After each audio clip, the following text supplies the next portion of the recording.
Angang kapagi tawiz.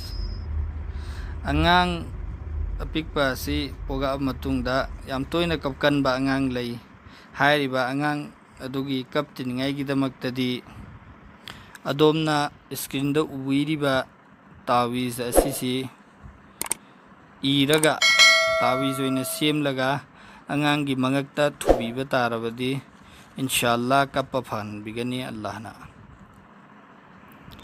Mathang asina anam kanba angang sing mohoigi anam kanba adu phaningaygidamakta ahangba glass amada ya muqitu hairiba maming asi tarerak solaga kamba adugi matungda glass tuda ising haijallaga angangduda pithakpa tarabadi sumaina hairiba amal asi numit 8 ni tauba inshallah allahna angangi anam kanba adu soidana fahanbigani.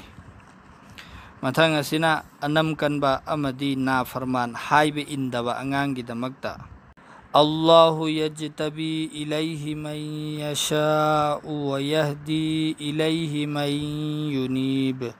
Allahu yajtabi ilayhi man yasha'u wa yahdi ilayhi man yunib.